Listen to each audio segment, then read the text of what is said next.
दोस्तों, किसी को कामयाबी बहुत जल्दी मिल जाती है और किसी को कामयाबी मिलने में बहुत ही समय लगता है और किसी को मिलती भी नहीं। हम सब बहुत मेहनत करते हैं, लेकिन कभी कभी हमारे मेहनत के हिसाब से हमें उसका फल प्राप्त नहीं हो पाता है। और आपने देखा होगा कि कुछ लोग थोड़ा ही परिश्रम किए और वे लोग बहुत आगे निकल गए। आप कहते भी होंगे, अरे वह तो पढ़ने में मेरे से धीमा था, लेकिन फिर भी हमसे आगे निकल गया। आप जो सोच रहे हैं वह चीज आपके हिसाब से नहीं हो रही है और बार बार असफलता का मुंह ही देखना पड़ रहा है और अंत में खुद को आप लाचार पा रहे हैं, खुद को कमजोर पा रहे हैं। कई बार होता है कि हम सब इतने असफल हो जाते हैं कि फिर हमारा मन टूट जाता है। हम खुद को बहुत ही कमजोर और हारा हुआ महसूस करने लग जाते हैं और बहुत निराशा भी होती है। और निराशा क्यों ना हो, दुखी क्यों ना हो हम, क्योंकि हमने तो बहुत परिश्रम किया था, जितना हमसे होना चाहिए था उतना किया था, लेकिन मुझे उस परिश्रम के हिसाब से उसका फल नहीं मिल पाया और एक बार फिर असफलता का मुंह देखना पड़ा। दोस्तों, अगर यह सारी सिचुएशन, यह सारी समस्याएं आपके भी जीवन में घटित हो रही हैं या ना भी घटित हो रही हैं, तो भी आप इस वीडियो को छोड़कर कहीं ना जाइएगा, क्योंकि कुछ ऐसी बातें आपको पता चलेंगी जो कि शायद आप इससे पहले कहीं सुने हों। जो बातें मैं आपको बताने वाला हूँ वह सारी बातें आपको इन सभी मुश्किलों से बाहर निकाल लेंगी। जैसे आज के समय में स्कूल है, वैसे ही पुराने समय में आश्रम हुआ करते थे। उस समय के लोग अपनी शिक्षा ग्रहण करने के लिए आश्रम में जाया करते थे। उस समय हर शिष्य अपने गुरु का बहुत ही सम्मान करता था। प्राचीन समय में किताबी ज्ञान से ज्यादा लोगों को व्यवहारिक ज्ञान सिखाया जाता था। प्राचीन समय में एक आश्रम था जिसमें विभिन्न प्रकार के विद्यार्थी गुरु से शिक्षा ग्रहण करते थे। आश्रम से सभी बच्चे शिक्षा ग्रहण करने के बाद अपने अपने राज्य को वापस लौट जाते थे। उन्हीं शिष्यों में राजवीर नाम का एक शिष्य था। वह भी अपने गुरु से शिक्षा ग्रहण करने के बाद अपने राज्य वापस लौट आता है। वापस आने के बाद सभी लोग अपने अपने राज्य में अपने अपने कामों में वापस लग जाते हैं। धीरे धीरे समय बीतता गया, राजवीर और बड़ा होने लगा। उसके परिवार की दशा पहले से ही अच्छी नहीं थी। राजवीर के घर वालों ने भी यही सोचा था कि राजवीर आश्रम से जब शिक्षा ग्रहण करने के बाद आएगा तो वह बहुत ही कामयाब बनकर आएगा, अच्छे से अपने परिवार का पालन पोषण करेगा। लेकिन राजवीर के साथ यह सारी बातें उल्टी हो रही थी। वह आश्रम से शिक्षा ग्रहण करके तो आया था, लेकिन जब वह काम की तलाश में दूर दूर जाता तो उसे कोई काम नहीं मिलता था। छोटी छोटी चीजों में वह असफल हो जाया करता था। राजवीर एक बार एक राजा के यहाँ गया हुआ था, क्योंकि राजा अपनी सेना में नए सैनिकों को भर्ती कर रहा था। राजवीर भी राजा की सेना में भर्ती होने के लिए राजा के महल पहुंच जाता है। राजवीर जब राजा के अधिकारियों के सम्मुख प्रस्तुत होता है अपनी योग्यता को साबित करने के लिए, तो उसके हाथ पैर कांपने लगते हैं। यह देख राजा के अधिकारी उसे बाहर कर देते हैं। उससे कहते हैं कि तुम राजा की सेना में भर्ती होने लायक नहीं हो अभी। दोस्तों, इस बात से राजवीर बहुत ही निराश और हताश हो जाता है, क्योंकि उसके जीवन में अगर कोई उम्मीद भी बची हुई थी तो यही एक थी। इसके बाद वो अपने घर दुखी मन से वापस लौट आता है। घर वापस आने के बाद उसे पड़ोसियों के ताने सुनने को मिलते हैं। लोग कहते हैं कि राजवीर तो बहुत पढ़ा लिखा है, पर इसे कोई काम नहीं मिल रहा है। कोई कहता है कि ये तो आश्रम में ठीक से पढ़ा ही नहीं होगा, और कुछ लोग तो यहाँ तक कि कहने लगते हैं कि इसकी सोचने समझने की शक्ति ही कम है, इसलिए इसका दिमाग सही तरीके से काम नहीं कर पा रहा है। मतलब लोग उसे तरह तरह के ताने मारते थे। इस बात से राजवीर बहुत ही ज्यादा परेशान हो गया था। एक दिन उसके मन में आत्महत्या करने का विचार भी आने लगा। फिर जैसे तैसे उसने खुद को संभाला। उसने अपनी समस्या एक दोस्त से बताई।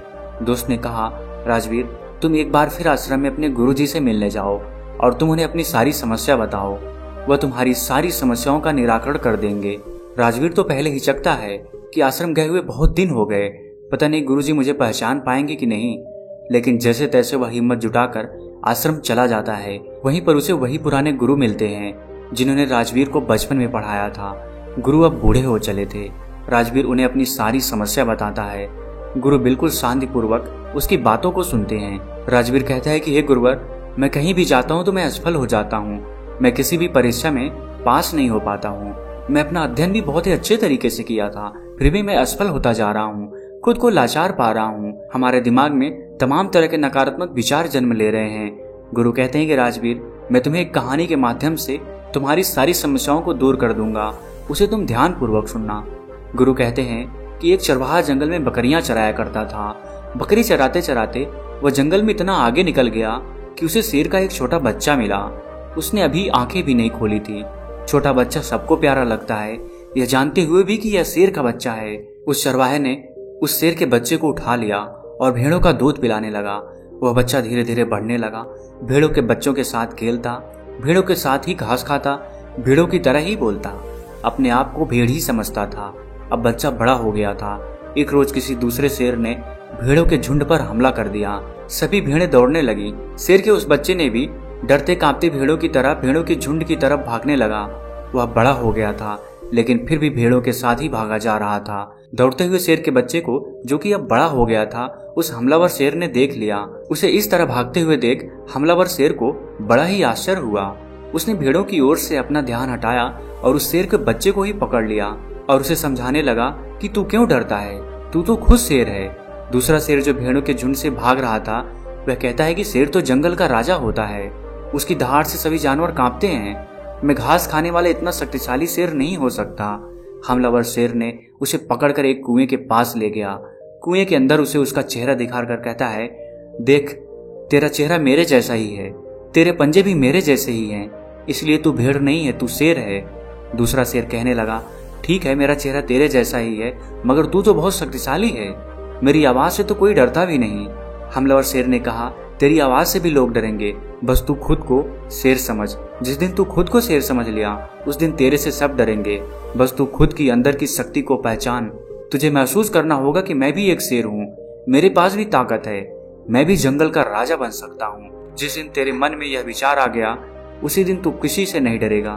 तू डर इसीलिए रहा है, या यूं कहें कि डरकर इसलिए भाग रहा था, क्योंकि तू खुद को भेड़ समझ रहा था। जब तक तू खुद को भेड़ समझेगा, तब तक तू भागता रहेगा, क्योंकि बचपन से ही तू खुद को भेड़ समझते हुए आ रहा था और खुद को भेड़ समझने लग गया था।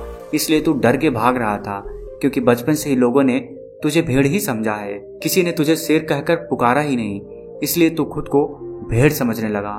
गुरु ने कहा, राजवीर, तुम्हारी भी जिंदगी में यही हो रहा है। तुम्हारे पास सारी योग्यताएं हैं, लेकिन तुम भी खुद को भेड़ ही समझ रहे हो। इसका सबसे बड़ा कारण यह है कि कोई तुम्हें प्रोत्साहित नहीं कर रहा है कि तुम भी कर सकते हो। लोग तुम्हें बस अपनी नकारात्मक ऊर्जा ही दे रहे हैं। लोग तुमसे बस यही कह रहे हैं कि राजवीर पढ़ा नहीं है, राजवीर योग्य नहीं है, इसलिए उसे कहीं पर भी कोई काम या नौकरी नहीं मिल रही है। तुम्हारे चाहने वाले, पास पड़ोस वाले असफलता का डर तुम्हारे दिमाग में भर दिए हैं। बचपन से ही वे लोग तुम्हें अयोग्य ही बोल रहे हैं और अयोग्य ही समझ रहे हैं। इससे तुम्हारी मानसिक दशा अयोग्य सी हो गई है। तुम कैद हो गए हो, तुम खुद को हारा हुआ महसूस करने लगे हो, क्योंकि लंबे समय तक जब किसी को अयोग्य असफल बोला जाएगा तो उसका दिमाग सच में अयोग्य असफल हो जाता है। वह खुद को कमजोर और लाचार समझने लगता है, क्योंकि लोगों ने उसे कमजोर लाचार ही बोला है। इस दुनिया में प्रोत्साहित करने वाले लोग बहुत ही कम हैं। राजवीर, चारों तरफ लोग तुम्हें बस नकारात्मक ऊर्जाएं ही देंगे। वह तो चाहते हैं कि तुम जिंदगी में सफल ना हो, तुम भेड़ ही बने रहो, क्योंकि वे लोग तुम्हें भेड़ की ही तरह पालना चाहते हैं। उन्हें भी डर है कि अगर तुम शेर बन गए तो तुम उन्हें खा जाओगे, क्योंकि शेर से सब डरते हैं। अर्थात उन्हें डर है कि तुम जिंदगी में आगे निकल जाओगे। अगर जिंदगी में कोई व्यक्ति आगे निकलता है तो सबसे पहले पास पड़ोसियों को ही दुख तकलीफ होती है। सफल होने से पहले तुम खुद को अपने अंदर बदलाव लाओ, खुद को शेर की तरह समझने का प्रयास करो। जिस दिन तुम खुद को शेर और योग्य समझने लगे, तुम्हें खुद पर भरोसा हो जाएगा, तो तुम खुद ही सफल हो जाओगे। गुरु कहते हैं कि राजवीर, अगर किसी बच्चे को बचपन से ही बोला जाएगा कि तू कुछ नहीं कर सकता, तू असफल हो जाएगा, तू गधा है, पढ़ाई भी सही से नहीं कर रहा है, तो जिंदगी में वह कुछ नहीं कर पाएगा। ये सभी बातें उसे भेड़ बना देंगी, क्योंकि वह बचपन से ही खुद को भेड़ समझने लग जाता है। यहाँ भेड़ से तात्पर्य यह है कि वह खुद को कमजोर और लाचार समझने लग जाता है। उसे लगता है कि वह जिंदगी में सफल ही नहीं हो सकता। लोग उसे खुद कमजोर बना देते हैं। लेकिन अगर उसके दिमाग में बचपन से ही बोला जाए कि तू शेर है, तू कर सकता है, तेरे अंदर बहुत ताकत है, तेरे अंदर बहुत हिम्मत है, दुनिया की कोई भी ताकत तुझे सफल होने से नहीं रोक सकती। अगर बचपन से यह सब विचार उसके दिमाग में डाल दिए जाएं, तो वास्तव में उसे सफल होने से कोई नहीं रोक सकता, क्योंकि उसके दिमाग में बस गया है कि वह सफल हो जाएगा। उसके दिमाग में यह सभी बातें बैठ जाती हैं, तो फिर यह ब्रह्मांड खुद उसे सफल बनाता है।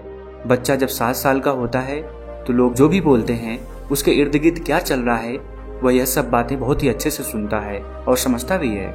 गुरु कहते हैं कि अगर उस 7 साल के बच्चे के अंदर अच्छे विचार, अच्छी सोच और उसके बारे में अच्छा बोला जाए, उससे अच्छा कहा जाए कि तू सब कुछ कर सकता है, तेरे में बहुत हिम्मत है, और सभी सकारात्मक विचार उसके दिमाग में डाल दिए जाएं, तो उसके दिमाग की क्षमता बढ़ने लगती है, उसकी सोचने समझने की शक्ति बढ़ने लगती है और ऐसे बच्चे आगे चलकर अपने जीवन में जरूर सफल होते हैं। कोई भी बच्चा कितना भी गधा क्यों ना हो, हमें उसे कभी भी गधा या कमजोर नहीं बोलना चाहिए।